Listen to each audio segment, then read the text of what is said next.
بسم اللہ الرحمن الرحیم۔ السلام علیکم۔ سیرت النبی صلی اللہ علیہ وآلہ وسلم۔ عنوان: نرالی شان کا مالک دوسرے دن صبح سویرے عبد المطلب میدان عرفات کی طرف روانہ ہوئے۔ ان کے ساتھ دوسرے لوگوں کے علاوہ ان کے بیٹے اور اللہ کے رسول صلی اللہ علیہ وآلہ وسلم بھی تھے۔ عرفات کے میدان میں عبد المطلب کے لیے ایک کرسی بچھائی گئی، وہ اس پر بیٹھ گئے۔ نبی کریم صلی اللہ علیہ وآلہ وسلم کو انہوں نے گود میں بٹھا لیا، پھر انہوں نے ہاتھ اٹھا کر یوں دعا کی: اے اللہ، چمکنے والی بجلی کے پروردگار اور کڑکنے والی گرج کے مالک، پالنے والوں کے پالنے والے اور مشکلات کو آسان کرنے والے، یہ قبیلہ قیس اور قبیلہ مضر کے لوگ ہیں، یہ بہت پریشان ہیں، ان کی کمریں جھک گئی ہیں، یہ تو اسے اپنی لاچاری اور بے کسی کی فریاد کرتے ہیں اور جان و مال کی بربادی کی شکایت کرتے ہیں۔ پس اے اللہ، ان کے لیے خوب برسنے والے بادل بھیج دے اور آسمان سے ان کے لیے رحمت عطا فرمایا تاکہ ان کی زمینیں سرسبز ہو جائیں اور ان کی تکالیف دور ہو جائیں۔ عبد المطلب ابھی یہ دعا کر ہی رہے تھے کہ ایک سیاہ بادل اٹھا، عبد المطلب کی طرف آیا اور اس کے بعد اس کا رخ قبیلہ قیس اور بنو مضر کی بستیوں کی طرف ہو گیا۔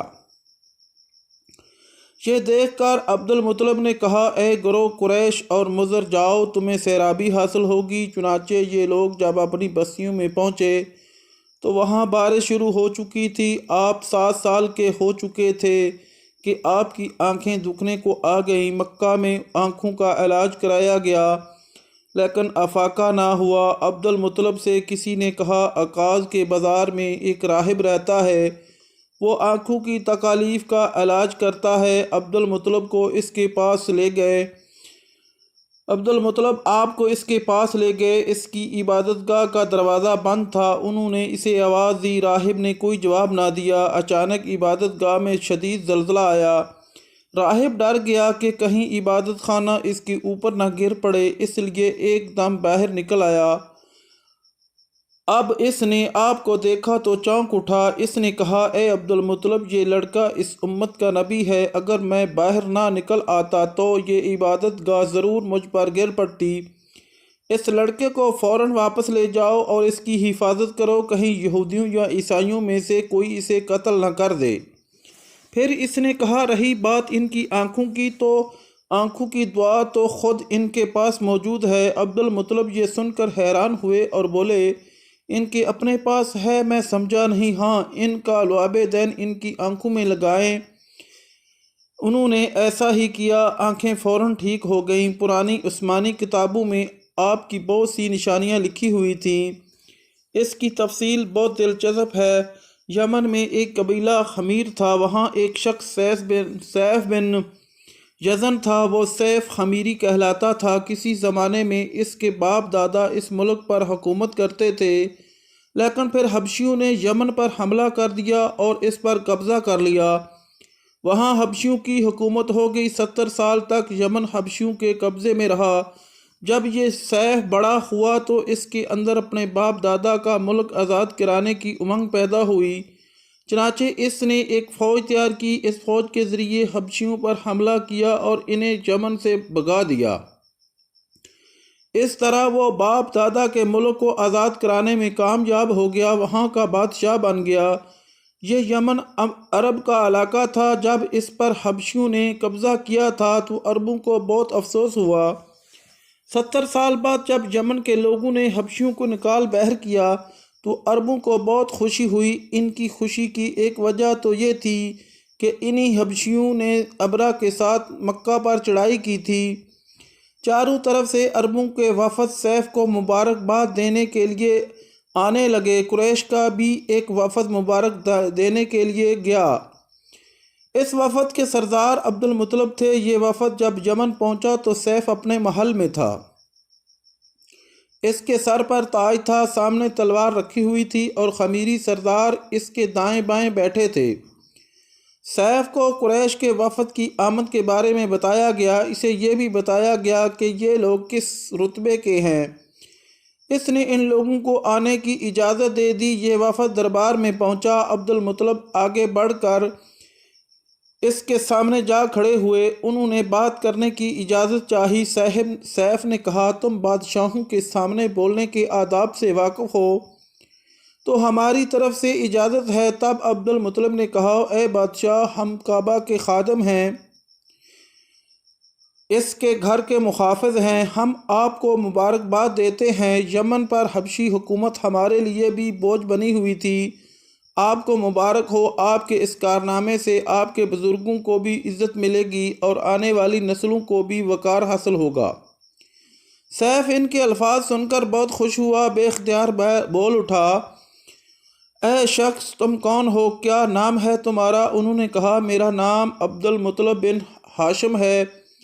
سیف نے ہاشم کا نام سن کر کہا، تب تو تم ہماری بہن کے لڑکے ہو۔ عبد المطلب کی والدہ مدینے کے قبیلے خراج کی تھیں اور خراج کا قبیلہ دراصل یمن کا تھا، اس لیے سیف نے ہاشم کا نام سن کر کہا، تب تو تم ہماری بہن کے لڑکے ہو۔ پھر اس نے کہا، ہم آپ سب کو خوش آمدید کہتے ہیں، آپ کے جذبات کی قدر کرتے ہیں۔ اس کے بعد قریش کے وفد کو سرکاری مہمان خانے میں ٹھہرا دیا گیا، ان کی خوب خاطر متعارف کی گئی، یہاں تک کہ 1 ماہ گزر گیا۔ 1 ماہ کی مہمان نوازی کے بعد سیف نے انہیں بلایا۔ عبد المطلب کو اپنے پاس بلا کر اس نے کہا، اے عبد المطلب، میں اپنے علم کے پوشیدہ رازوں میں سے ایک راز تمہیں بتا رہا ہوں، تمہارے علاوہ کوئی اور ہوتا تو میں ہرگز نہ بتاتا۔ تم اس راز کے اس وقت تک راز ہی رکھنا جب تک کہ خود اللہ تعالیٰ اس راز کو ظاہر نہ فرما دے۔ ہمارے پاس ایک پوشیدہ کتاب ہے، وہ پوشیدہ رازوں کا ایک خزانہ ہے، ہم دوسروں سے اس کو چھپا کر رکھتے ہیں۔ میں نے اس کتاب میں ایک بہت عظیم الشان خبر اور ایک بڑے خطرے کے بارے میں پڑھ لیا ہے، اور وہ آپ کے بارے میں ہے۔ عبد المطلب یہ باتیں سن کر حد درجے حیرت زدہ ہوئے اور پکار اٹھے، میں سمجھا نہیں، آپ کہنا کیا چاہتے ہیں؟ سنو عبد المطلب، جب تہامہ کی وادی یعنی مکہ میں ایسا بچہ پیدا ہو جس کے دونوں کندھوں کے درمیان بالوں کا گچھا یعنی مہر نبوت ہو، تو اسے امامت اور سرداری حاصل ہوگی، اور اس کی وجہ سے تمہیں قیامت تک کے لیے اعزاز ملے گا، عزت ملے گی۔ عبد المطلب نے یہ سن کر کہا، اے بادشاہ، اللہ کرے آپ کو بھی ایسی خوش بختی میسر آئے، آپ کی ہیبت مجھے روک رہی ہے، ورنہ میں آپ سے پوچھتا کہ اس بچے کا زمانہ کب ہوگا۔ بادشاہ نے جواب میں کہا، یہی اس کا زمانہ ہے، وہ اسی زمانے میں پیدا ہوگا یا پیدا ہو چکا ہے۔ اس کا نام محمد ہوگا، اس کی والدہ کا انتقال ہو جائے گا، اس کے دادا اور چچا اس کی ہی پرورش کریں گے، ہم بھی اس کے آرزو مند رہے کہ وہ بچہ ہمارے ہاں پیدا ہو۔ اللہ تعالیٰ اسے کھلے آہم زیر فرمائے گا اور اس کے لیے ہم میں سے یعنی مدینے کے قبیلے خزارج میں انہیں اس نبی کے مددگار بنائے گا۔ ہم میں سے اس نے اس لیے کہا کہ خزارج اصل میں یمن کے لوگ تھے، ان کے ذریعے اس نبی کے خاندان اور قبیلے والوں کو عزت حاصل ہوگی، اور ان کے ذریعے اس کے دشمنوں کو ذلت ملے گی، اور ان کے ذریعے وہ تمام لوگوں سے مقابلہ کرے گا، اور ان کے لیے زمین کے اہم علاقے فتح ہو جائیں گے۔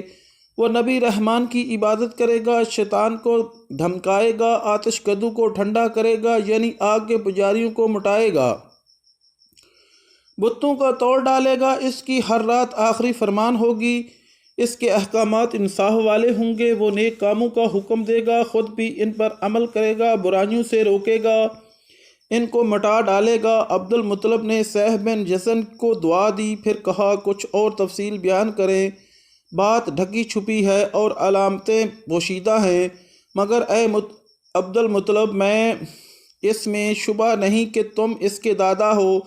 عبد المطلب یہ سن کر فوراً سجدے میں گر گئے، اور پھر سیف نے ان سے کہا، اپنا سر اٹھاؤ، اپنی پیشانی اونچی کرو اور مجھے بتاؤ جو کچھ میں نے تم سے کہا ہے، کیا تم نے ان میں سے کوئی علامت اپنے ہاں دیکھی ہے؟ اس پر عبد المطلب نے کہا، ہاں، میرا ایک بیٹا تھا، میں اسے بہت چاہتا تھا، میں نے ایک شریف اور معزز لڑکی آمنہ بنت وہب عبد المناف سے اس کی شادی کر دی، وہ میری قوم کے انتہائی باعزت خاندان سے تھی، اس سے میرے بیٹے کے ہاں ایک لڑکا پیدا ہوا، میں نے اس کا نام محمد رکھا۔ اس بچے کا باپ اور ماں دونوں فوت ہو چکے ہیں۔ اب میں اور اس کا چچا ابو طالب اس کی دیکھ بھال کرتے ہیں۔ اب سیف نے ان سے کہا، میں نے تمہیں جو کچھ بتایا ہے وہ واقعہ اسی طرح ہے۔ اب تم اپنے پوتے کی حفاظت کرو، اسے یہودیوں سے بچائے رکھنا، اس لیے کہ وہ اس کے دشمن ہیں۔ یہ اور بات ہے کہ اللہ تعالیٰ ہرگز ان لوگوں کو ان پر قابو نہیں پانے دے گا، اور میں نے جو کچھ آپ کو بتایا ہے اس کا اپنے قبیلے والوں سے ذکر نہ کرنا۔ مجھے ڈر ہے کہ ان باتوں کی وجہ سے ان لوگوں میں حسد اور جلن نہ پیدا ہو جائے۔ یہ لوگ سوچ سکتے ہیں یہ عزت اور بلندی آخر انہیں کیوں ملنے والی ہے۔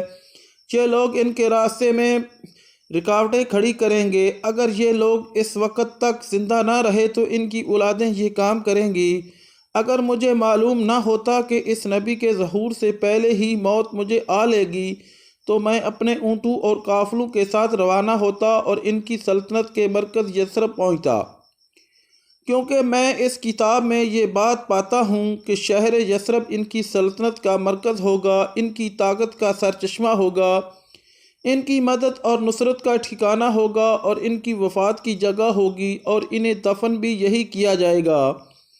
اور ہماری کتاب پچھلے علوم سے بھری پڑی ہے۔ مجھے پتہ ہے اگر میں اس وقت ان کی عظمت کا اعلان کروں تو خود ان کے لیے اور میرے لیے خطرات پیدا ہو جائیں گے۔ یہ ڈر نہ ہوتا تو میں اسی وقت ان کے بارے میں یہ تمام باتیں سب کو بتا دیتا، عربوں کے سامنے ان کی سربلندی اور اونچے رتبے کی داستانیں سنا دیتا، لیکن میں نے یہ راز تمہیں بتایا ہے، تمہارے ساتھیوں میں سے بھی کسی کو نہیں بتایا۔ اس کے بعد اس نے عبد المطلب کے ساتھیوں کو بلایا۔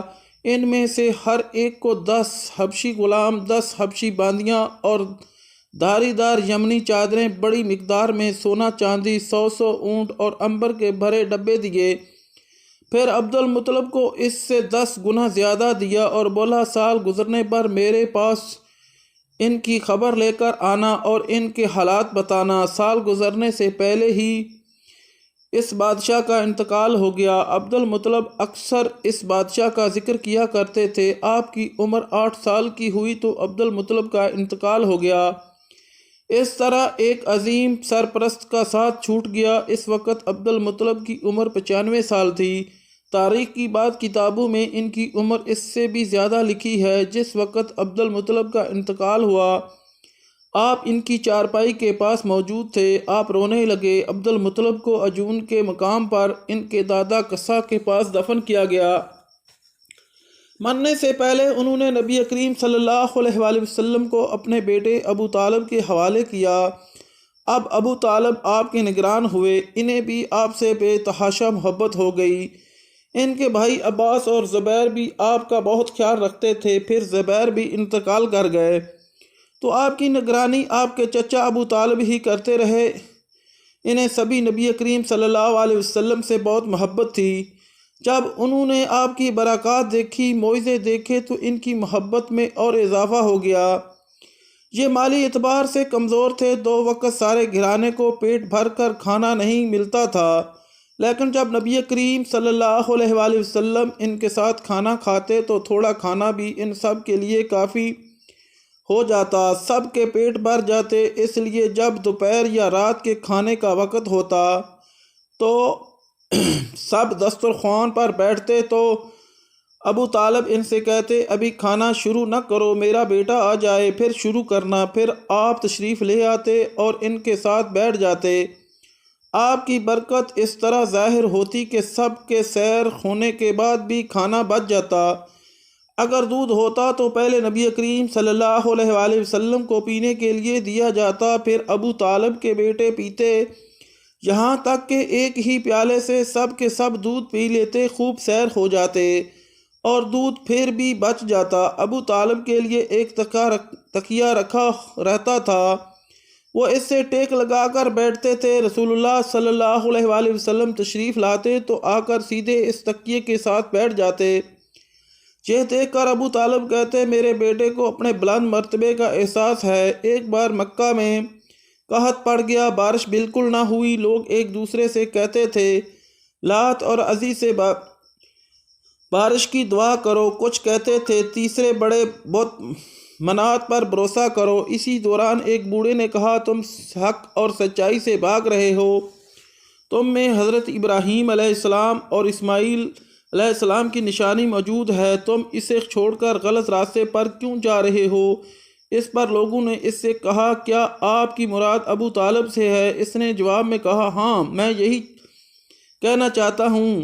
اب سب لوگ ابو طالب کے گھر کی طرف چلے۔ وہاں پہنچ کر انہوں نے دروازے پر دستک دی تو ایک خوبصورت آدمی باہر آیا۔ اس نے تہمت لپیٹ رکھا تھا۔ جب لوگ اس کی طرف بڑھے اور بولے، اے ابو طالب، وادی میں قحط پڑا ہے، بچے بھوکے مر رہے ہیں، اس لیے آؤ اور ہمارے لیے بارش کی دعا کرو۔ چنانچہ ابو طالب باہر آئے، ان کے ساتھ رسول اللہ صلی اللہ علیہ وآلہ وسلم بھی تھے۔ آپ ایسے لگ رہے تھے جیسے اندھیرے میں سورج نکل آیا ہو۔ ابو طالب کے ساتھ اور بھی بچے تھے، لیکن انہوں نے آپ ہی کا بازو پکڑا ہوا تھا۔ اس کے بعد ابو طالب نے آپ کی انگلی پکڑ کر کعبے کا طواف کیا۔ یہ طواف کر رہے تھے اور دوسرے لوگ آسمان کی طرف نظر اٹھا اٹھا کر دیکھ رہے تھے، جہاں بادل کا ایک ٹکڑا بھی نہیں تھا۔ لیکن پھر اچانک ہر طرف سے بادل گھیر کر آنے لگے۔ اس قدر زوردار بارش ہوئی کہ شہر اور جنگل سیراب ہو گئے۔ ابو طالب ایک بار ذی الحجار کے میلے میں گئے۔ یہ جگہ عرفات سے تقریباً 8 کلومیٹر دور ہے۔ ان کے ساتھ رسول اللہ صلی اللہ علیہ وآلہ وسلم بھی تھے۔ ایسے میں ابو طالب کو پیاس محسوس ہوئی۔ انہوں نے آپ سے کہا، بھتیجے، مجھے پیاس لگی ہے۔ یہ بات انہوں نے اس لیے نہیں کہی تھی کہ آپ کے پاس پانی تھا، بلکہ اپنی بے چینی ظاہر کرنے کے لیے کہی تھی۔ چچا کی بات سن کر آپ فوراً سواری سے اتر آئے اور بولے، چچا جان، آپ کو پیاس لگی ہے؟ انہوں نے کہا، ہاں بھتیجے، پیاس لگی ہے۔ یہ سنتے ہی آپ نے ایک پتھر پر اپنا پاؤں مارا۔ ناظرین، ایسی مزید ویڈیو دیکھنے کے لیے ہمارے چینل کو سبسکرائب، شیئر اور لائک کریں، اور اللہ تعالیٰ کے کسی ایک نام کا کمنٹ ضرور کریں۔ شکریہ۔